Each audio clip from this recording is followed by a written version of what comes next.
Hey everybody, this is Andrew from the Bad Guitars podcast. Today we're going to be talking about some modifications I did on my Squier Classic Vibe Starcaster.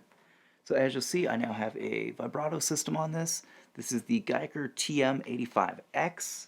Believe I got that right. We'll double check in my notes afterward. I'll edit it if I have to. But I was looking for a Bigsby style tremolo vibrato piece to put on here.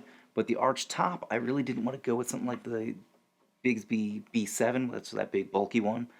So I wanted something simple on this. And I saw some ads for the Guyker products. I saw that they had one that happened to have a Bigsby style arm on it, so it is like a Duesenberg style trem system, like the les-trem, but with a Bigsby arm on it. So I was like, okay, I'll take a chance on that thing. I also ordered a roller bridge to go with it, which unfortunately did not make it onto this guitar, which we will cover in the next segment. So before we jump into any kind of demos with this, you did hear me play a little bit here in the beginning, but we're going to try something new on the channel. I'm going to do a top-down camera of me actually doing the installation, which you'll see it's a very quick install. I mean, to get the old bridge off and this one on, or the new tailpiece on, it's maybe a 5-minute process. I did speed up the video a little bit because it's a little boring me changing the strings, but we'll get into that whole thing. So we'll jump right into that, and then we'll come back, we'll do a little bit more demonstration, and we'll see if it stays in tune, because tuning stability with maybe what some might consider to be like a name brand or a well-established brand, or a high-end brand, really, you know, there might be some tuning instability that might be a big deal, a deal breaker for a lot of people.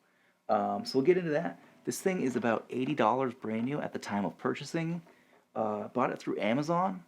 It shipped from Guyker directly, so it does come from China. So as of me recording this video, this was $80. With the whole tariff situation going on, who knows what it'll be next week. But if you can still snag one of these up for $80, you know, give it a listen to the video and decide for yourself. We've got the Starcaster on the bench right here. We're about to go through everything that came with the kit. First off, you have the Guyker vibrato system right here. It's similar to a Duesenberg style les-trem kit. This one has a Bigsby style arm on it. Looks like it's going to line up just fine with this guitar. It did have a black rubber grip on the end of it. I did remove that just for preference. And there's two springs that came with this kit. The one I'm holding up is the stock one that was on the vibrato system. It's more of a lighter tension, so it's more like a strat reaction when you're playing. I put the heavier one on there.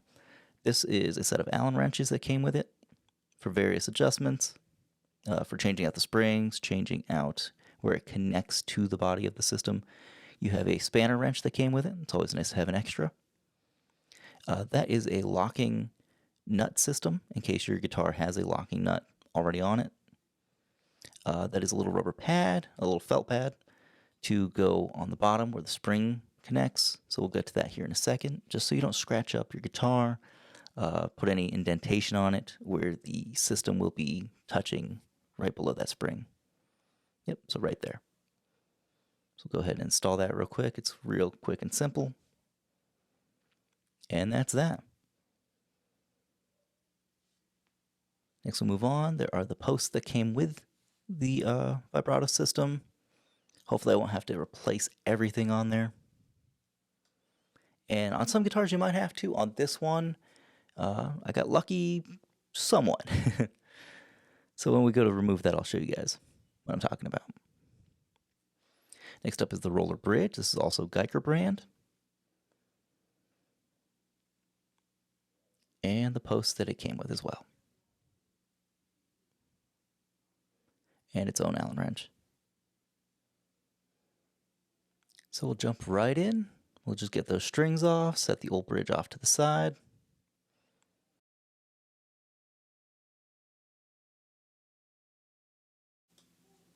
Now my son was already sleeping, so I could not use my drill that I usually use for a string winder. I had to do it old school style with a hand crank one.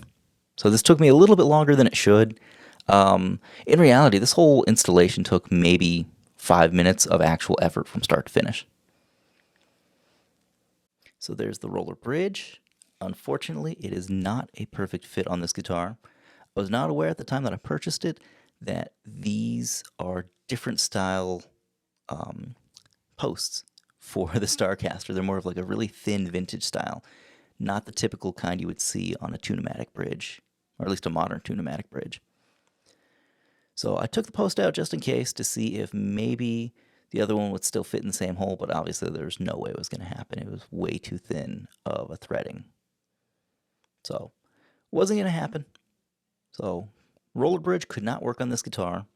So unfortunately I may run into some issues with some tuning instability, which is the whole purpose of doing this, is to see if this system will keep tune. Otherwise, it's going to be of no use to me. I'll just end up putting the regular stop bar tailpiece on it.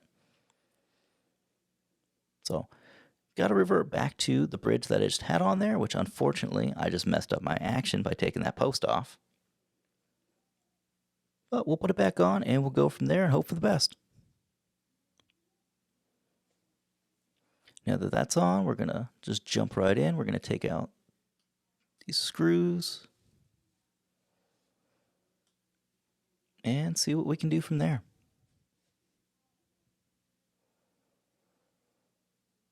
So right there, I could tell already those are not going to fit. I've got to use the new ones, but they are the same size. So luckily, I don't have to remove anything else from this guitar, just as is.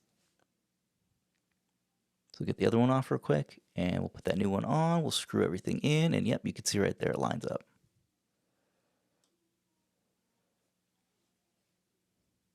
And just a quick test. Yep, perfect fit. I did see some other reviews where people had some issues where they were too thin and they had to replace the entire system. So luckily I don't have to dig into the body and get those out and possibly make wider holes. And there you go. Yep, still thick. It's not going to move around too much. It's not going to have any kind of pull to it to the left, to the right. And that's about it. We're just going to get both those on there, and we're going to reach for our screwdriver, which unfortunately I forgot my screwdriver before doing this, so I spent about 5 minutes searching around the house for a flathead.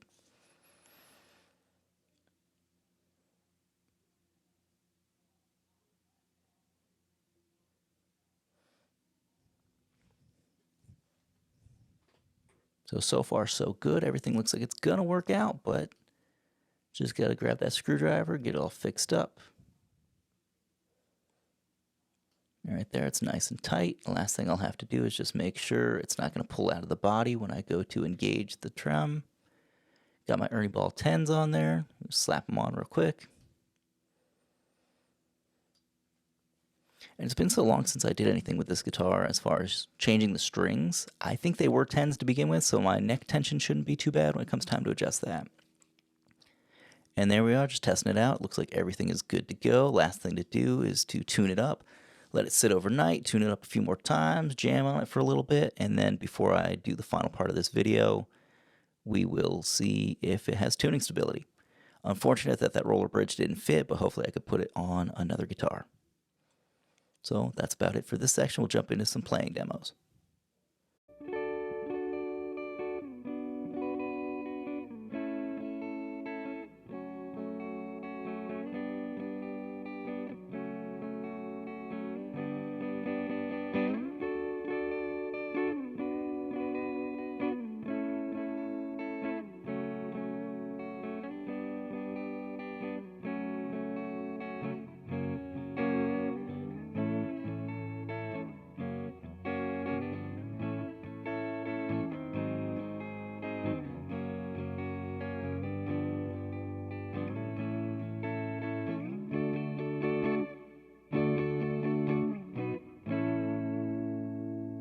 Alright, so that was the Guyker TM85X installed on the Classic Vibe Starcaster.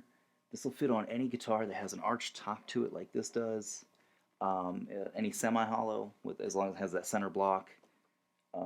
Again, because the arched top or the carved top that you would see on something like a Les Paul, that'll fit just fine on one of those. In fact, it is more or less a copy of the Duesenberg les-trem system at a fraction of the price, much cheaper than a Bigsby, less clunky than a Bigsby would be, so it takes up less real estate on your guitar body, less weight overall that it adds to the body. I'm very happy with the way this thing turned out. It's unfortunate the roller bridge did not fit with the posts on this guitar, and I wasn't going to do any drilling on this thing. I just wasn't willing to take that on and do something that is not reversible.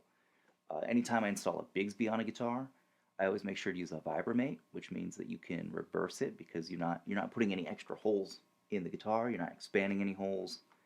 I love modifications that are reversible because if you want to sell it but you want to keep this, if you drill holes in that thing, you're not going to get what you want for the guitar.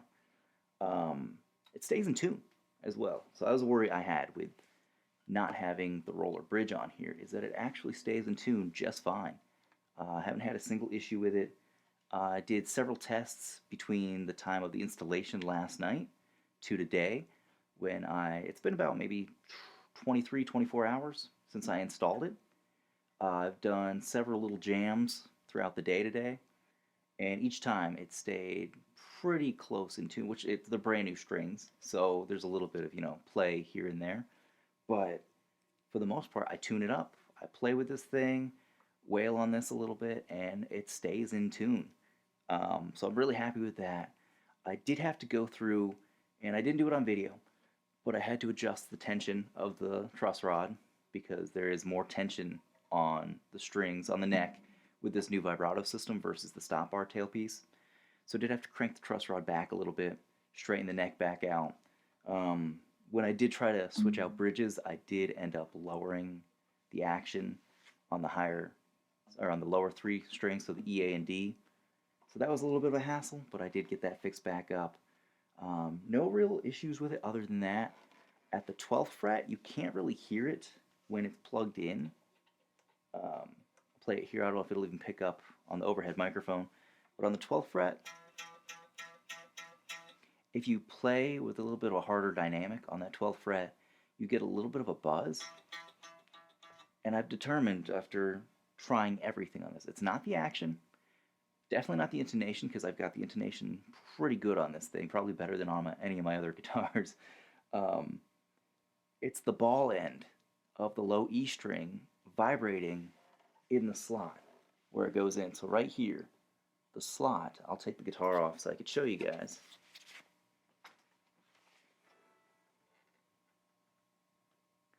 So little slots, it seems like the low E string just doesn't perfectly fit in there. Maybe you have to turn it a certain way, but it causes just at that one frequency of the E at an octave up, a little bit of vibration. So not a huge deal. It doesn't get picked up when the guitar is amplified, but it's just something I did feel needed to be pointed out about it. Other than that, with the guitar fully set up, it's staying in tune. I do not have any kind of locking tuners. These are the stock tuners on here, which are pretty decent. I've never had an issue with them. Like I said, I got Ernie Ball 10 gauge strings. I believe they're 10 to 48s. Just as is. It's working out just fine for me. So this is a product I would actually recommend. And when it comes time to maybe put one on my Les Paul, I might go with one of these over an actual Bigsby. Time will tell, though. So I'll continue to jam with this. I'll do an update video if need be, if things don't work out. But so far, I don't foresee any kind of issues with this. And the way that I play, I typically am always holding the vibrato arm, and I just up and down with every chord. You heard me in the demos, just...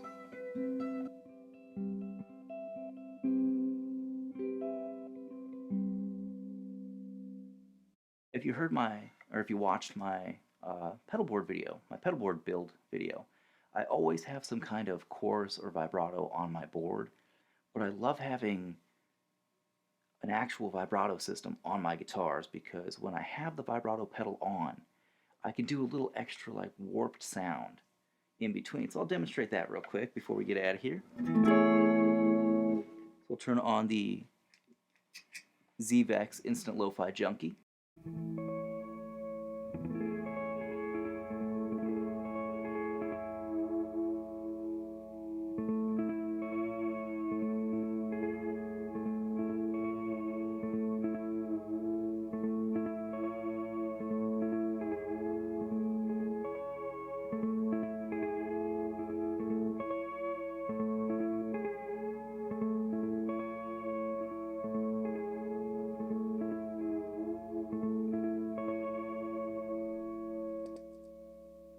So you get the vibrato of the pedal itself, but then I'm adding extra little waves in there to simulate more of like a randomized warped vinyl rather than just a regulated, cycling of a vibrato.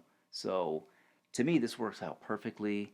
I like to have this style trem, like a Bigsby style trem, on any guitar I could possibly get it on. My Jaguar was my main guitar for the longest time, and I've swapped it up a little bit because I've modified that guitar so much that I wanted something that was just standard 2 humbuckers.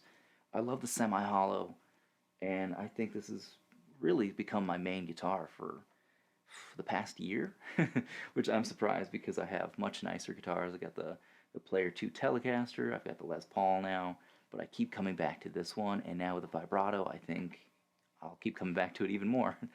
um, so if you like the video, please like and subscribe, all that good stuff. I'll put a link in the description on where to get one of these. Hopefully it doesn't go up in price anytime soon, but if it does, I recommend getting one. Get it now if you can. um, Other than that, just leave us a comment what you think. Have you tried one of these, or do you have a bad experience? Let us know too. You know, whatever. Anyway, we'll get out of here, and hope you guys have a good night, and I'll see you at home.